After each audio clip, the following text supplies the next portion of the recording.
Y ahora vamos a tomar comunicación, contacto con Ezequiel Sicardi, piloto y consultor en aeronáutica. Bienvenido, ¿cómo estás? Ana Sicilia te saluda.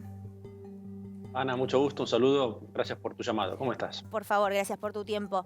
A ver, el escenario es que mañana, hoy se retiró el helicóptero, se pudo retirar todo y mañana empiezan a arrojarse los primeros, los primeros resultados del peritaje, ¿no?, que se hizo. Bueno, lo que ocurre en la aviación es justamente cuando ocurre este tipo de accidentes, es la Junta de Investigaciones de Accidentes la que toma cartas en el asunto, porque, como decimos en la jerga aeronáutica, los fierros Sí, hablan, los fierros dejan una huella dactilar, por así decir, de lo ocurrido. claro. Y si a eso le sumamos que, afortunadamente para los investigadores, entiendo que esta aeronave contaba con un registrador de eventos, conocido en la jerga como caja negra, eso le va a brindar muchísima información de prueba hacia los investigadores para saber inclusive si el motor de esta aeronave estaba funcionando o no. Porque Sí, vemos que la aeronave se accidenta, tiene un sí. inconveniente de impacto contra un elemento externo, pero también nos tenemos que preguntar, ¿estaban volando bajo por algún inconveniente previo a ese vuelo que los obligó a volar tan bajo? Son preguntas que los investigadores no lo sabrán resolver, ¿no? Sí, Ezequiel, a ver, en los datos que se arrojan, ¿no?, que la tirolesa estaba a 70 metros de altura. Da la sensación que es un poco bajo. Quizás para lo que significa tirarse en tirolesa es una medida estándar o normal, pero para que un helicóptero cruce por esa zona, quizás que no era lo adecuado, ¿no? Cuando vos volás un helicóptero y descendés de los 500 pies, que son aproximadamente 150 metros de altitud, entrás en un mundo totalmente distinto a lo que es la aviación regular y empezás a correr muchos riesgos.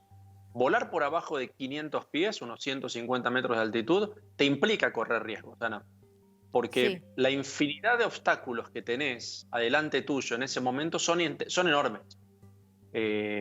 Ningún cable de ningún tipo a nivel mundial está obligadamente, por reglamentación, a sí, estar señalizado.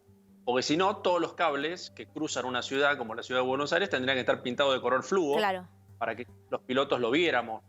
Entonces, ¿cuál es la precaución que toma un piloto cuando hace un vuelo de helicóptero? Es, si vas a volar a baja altura, Sí. reconocer no solamente la geografía, sino también cuáles son los obstáculos que puede haber en esa geografía. Y un ejemplo que le puedo dejar a nuestra audiencia es muy cortito. A ver. Pilotos que vuelan para empresarios como este señor, cuando, por ejemplo, el empresario lo llama y le dicen, Ezequiel, ¿no me llevas a una estancia de un amigo que queda en la provincia de Buenos Aires? Muchas veces esos colegas lo que hacen es irse en coche, Claro. reconocer el terreno donde van a aterrizar y luego tomar las decisiones y las precauciones pertinentes el día del vuelo, Claro, ¿no? eso es lo que se Porque debería hacer, ¿no? Siempre, en realidad. eso es lo que pilotos es lo que tienen que hacer siempre cuando vuelan en helicóptero y vuelan a baja altura.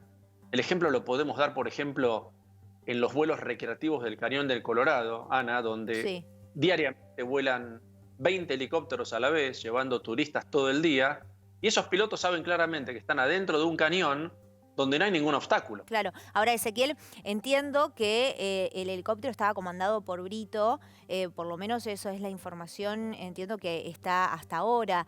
De ser así, digo, probablemente Brito conocía tal vez el territorio y fue un infortunio lo que sucedió. Digo, la tirolesa y quizá justo esa área, tal vez no, pero la zona de Salta la tenía tal vez como manejada y por eso se mandó de esa manera.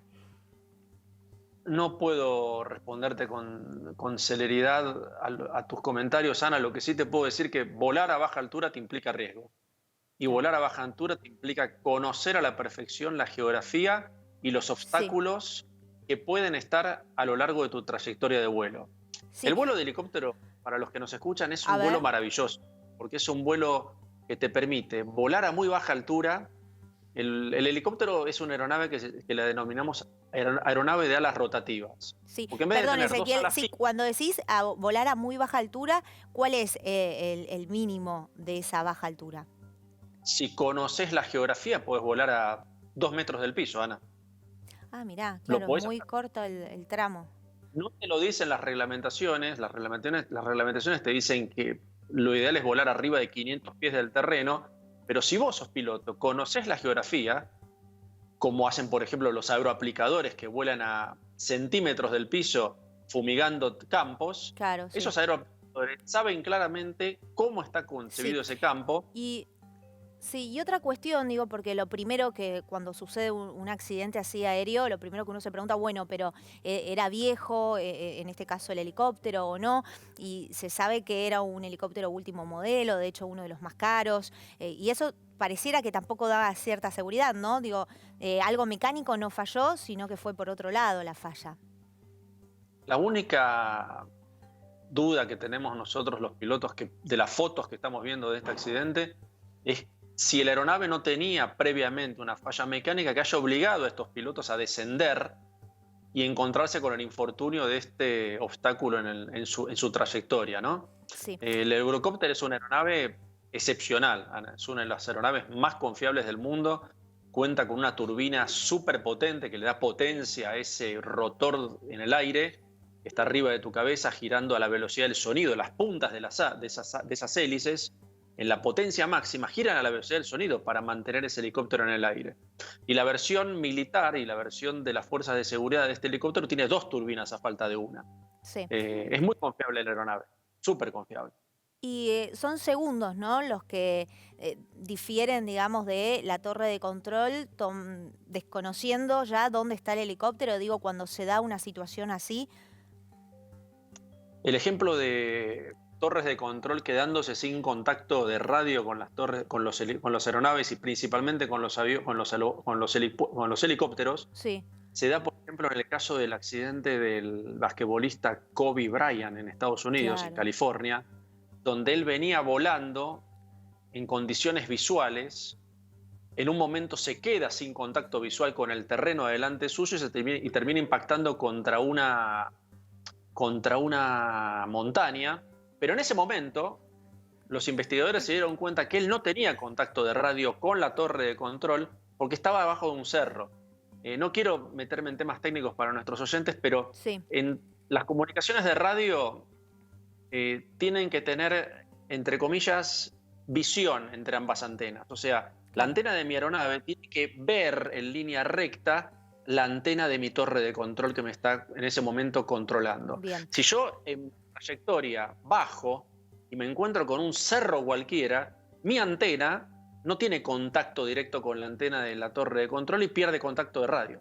Bien, Ezequiel Sicardi pasó por IP Noticias. Muchas gracias, Ezequiel, por esta comunicación. Muy buenas noches. Un placer. Un saludo para todos.